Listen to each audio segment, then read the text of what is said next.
Good afternoon, YouTube. I want to talk about a few fights today, over a few videos, just about this weekend really. First one on the list, for me from a British point of view, is going to be Frampton versus Chris Avalos. Now, people in the UK that I've been speaking to, well, casual fans speaking, I suppose, I haven't really spoken to many diehard fans, are kind of already under the assumption that this weekend's matchup against Chris Avalos is going to be a one-sided affair where Frampton is going to there to look good. You know, he's back on national TV, on ITV, so he's going to be in front of a national audience on a big, well, not really a big channel anymore, but, you know, one of the main free channels, shall we say, in the United Kingdom. And I think there's a lot of hype there about how good Frampton actually is. Now, don't get me wrong, I think Frampton is a very talented fighter, but the first time I watched him, he bored me to death, and that was on the undercard of the Froch-Lucian Butte fight when I was there in the arena, and I actually walked out for a cigarette and to get another pint because it wasn't an entertaining fight. And I said back then to my friend who I was with that night that I couldn't see Frampton, lighting the world up, as some people were trying to claim. I said he had the talent to be a world champion. There's no doubt about that, and he's obviously achieved that goal. But to light the division up or to be the number one guy in the division, I can't see that personally. I can't see him getting past a Rigondeaux or a Santa Cruz. Well, Santa Cruz will be a tougher fight. I think that would be a closer fight. But to be honest, I would expect Santa Cruz to probably nip that fight as well. So I could never see Santa Cruz fighting in the UK.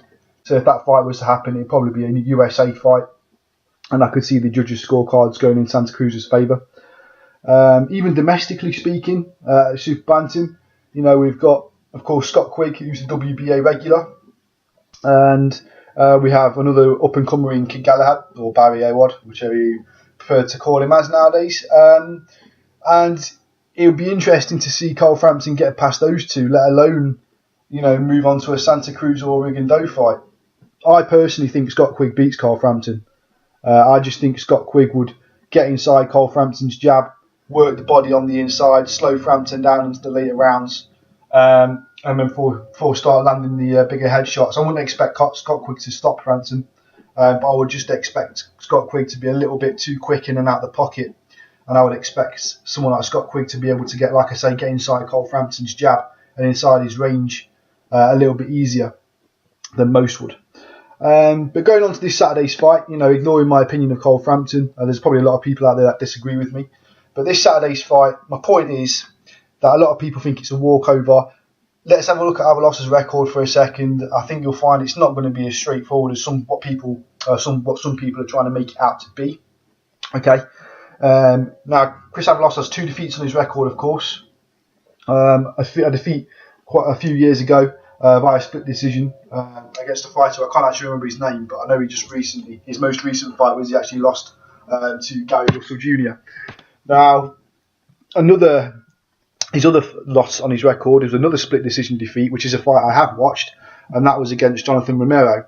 Now, if you don't know who Romero is, of course, he was actually the IBF Super Bantamweight champion before he lost it by getting knocked out against Kiko Martinez. And then, of course, Kiko Martinez went on and lost to Frampton, and now Frampton has that belt. Now, in that Romero fight, it was a split decision. It was a very close fight. But there's a lot of things that I see from Avalos in that fight as an example that could give Frampton a lot of trouble. A bit like Scott Quigg. Avalos is a bit of a smaller guy. He comes in, ducking and weaving a little bit. I would expect Frampton to have some problems with the movement earlier doors of Avalos, if Avalos keeps on his toes, of course, and doesn't want to stand there and trade. The reason I say that is because Avalos, has got 19 stoppages out of his 25 victories, and he is known as being a hard-hitting super bantamweight, and he even did knock Romero down in the fight of the first round in that split decision loss, and he caused Romero problems every time. He really went on the front foot and was able to get through Romero's jab and back him up. Now, if you're Frampton this weekend, stick to boxing, is what I would say. The one thing I think Frampton does not want to do is get involved with a scrap with this guy, especially on the inside.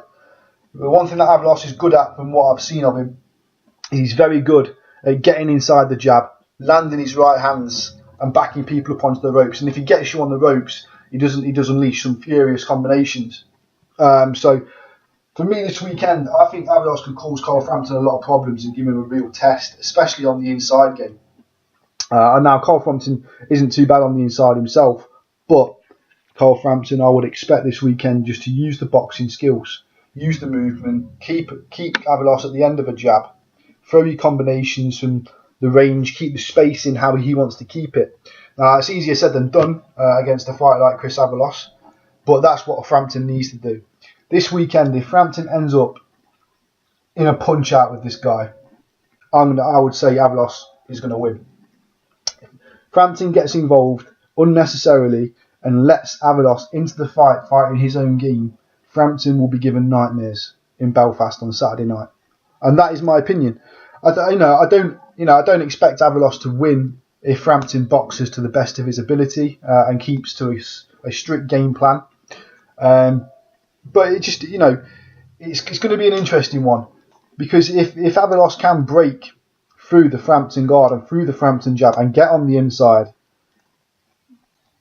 I'm not sure we've ever seen Frampton's chin tested properly. Look at his fights. He's only actually had, one world title fight anyway. But look at his fights. Have we ever seen somebody who can hit hard actually get close in on Frampton and land combinations on the inside? I can't recall. He obviously has been hit before, but what I'm saying is, has he been hit by a fighter that hits hard at world level before on the inside? No, he hasn't. No, he has not. Okay? So people out there, if you're thinking this weekend is going to be a walkover for Carl Frampton, I think you need to give Chris Avalos a little bit more credit. And I think you need to go and watch some previous fights of this guy, because this guy can cause Frampton problems. And like I say, I'll finish the video by saying I do expect Frampton to win. He has got a very good corner. He's got, certainly got one of the best mentors available in Barry McGuigan. Okay. And I think Frampton will go out there on Saturday night, and I think he will stick to a game plan. I think he will get behind his jab and throw combinations from range, keep the space in between him and Avalos, and keep Avalos away from the inside, keep away from those right hands. But if he doesn't do that, he's in trouble. I do expect him to do that. But what I'm saying to people is just, to end once again, is people who are thinking that Carl Frampton's going to walk out there Saturday and walk all over this guy and just walk in the park, you're absolutely wrong. If Frampton did that, I'll be very impressed, because Avalos is a serious contender. Okay, but anyway, I don't want to ramble on too much. I've got other videos to do. I've also got other things to do in general. So please let me know what you think of my videos today. Leave me some comments. Let me know what you think of the fight. I am going to check the quality of this video as well, because I've had a previous complaint that one of my videos wasn't very clear, which is why I'm starting to speak a lot more loudly now, a little bit closer to the camera.